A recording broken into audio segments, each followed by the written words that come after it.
Okie dokie, boys and girls, it is day 28 of overcoming injuries. And well, would you look at that? 8 kilometers in the bag, zero ankle pain. I'm so happy with this. And yeah, it seems like gradually, like slowly but surely, I'll be able to build up distance again. And yeah, in order to do so, there is one thing I am gonna be able, or I am gonna need to focus on, and that is PRs, personal records. And usually, personal records, we aim for them when we are healthy and the training is going as we want it to go. But, I think PRs, personal records, are also very important during your rehab phase. So, an example of this is in the planche. I used to get injured time and time again in my forearm. And what eventually made it so that I didn't get injured anymore was actually treating my forearm training seriously, like treating the rehab seriously and aiming for PRs on the exercises I was doing. Because before, I was just doing some exercises every now and then, right? And I wasn't really aiming to get stronger. But as soon as I aimed for hypertrophy, right, I started tracking the weight of, I was doing a dumbbell lift, I started tracking the weight, I started tracking the reps, and I started doing it, well, regularly, consistently, right? And my forearm got stronger, and eventually, my weak spot got patched up, and I am not getting injured in the planche anymore. And the same is true for, I think, almost every injury. It's the same for my ankles as well, where I just have to make sure that I become stronger. And it's not always easy to like really get a PR or like measure a PR on exercises. For example, today I'll put some clips. I'm gonna do some balancing exercises. Those are difficult to get PRs on. It's just, time under tension. But you also have these ones where you can measure it, such as the crab walk, for example. I'm gonna do some calf raises. I'm gonna do some knee raises, and well, on those I can track my PR. So I should, right? I should do those exercises regularly and measure if I'm getting stronger or not. I have been getting stronger in the past 4 weeks, but I haven't really been measuring it. But I think that's very important. So that's what I'm gonna do.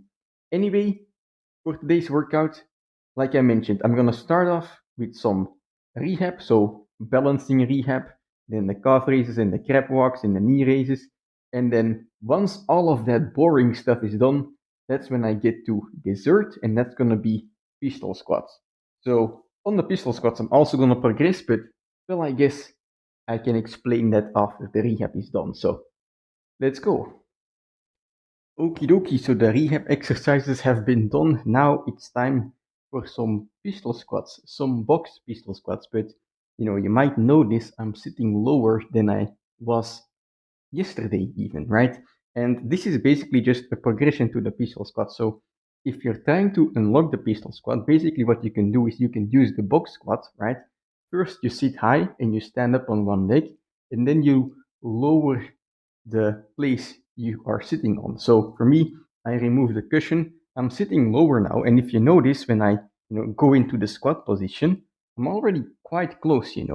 My butt doesn't go all the way to the ground if I'm doing an actual pistol squat. So by lowering the position, even if you're not sitting on the ground directly, you're getting quite close to a pistol squat, and you can just make it lower and lower, and eventually progress to a pistol squat without even noticing it. And that's what I'm going to try and do today.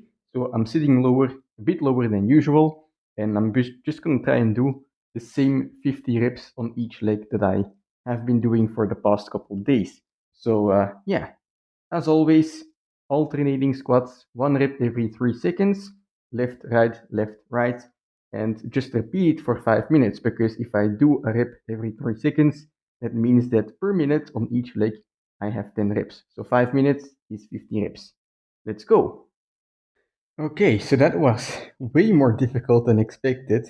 I expected this to be kind of light, to be honest, but in reality, when it comes to power, this variation of the pistol squat, even though it's easier when it comes to power, it felt the exact same, or perhaps even more difficult. I don't know.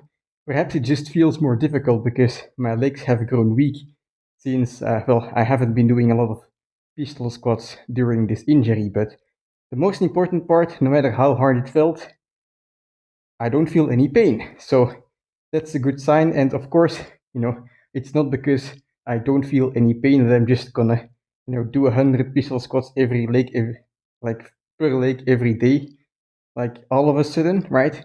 It's not painful at the moment, and I have to keep it that way. So I have to kind of, gauge, stop when it doesn't hurt yet, and keep building up slowly from there. And that's also a PR.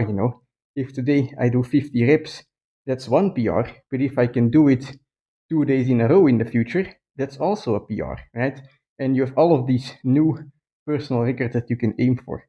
The most important part right now for these pistol squats is not really the amount of pistol squats I do, but rather how easy they feel mobility wise. Because I think if I can do the pistol squat comfortably on the ground, it will be a big step to actually, not only healing my injury, but also preventing it in the future. Anyway, that's it for today's workout. Very happy with how it went. Of course, 8 kilometers. That's not too bad. Hopefully, more in the future. But yeah, that's gonna be it. I'm gonna heal up and see you again tomorrow for, I think it's gonna be a push/rest day. We'll see.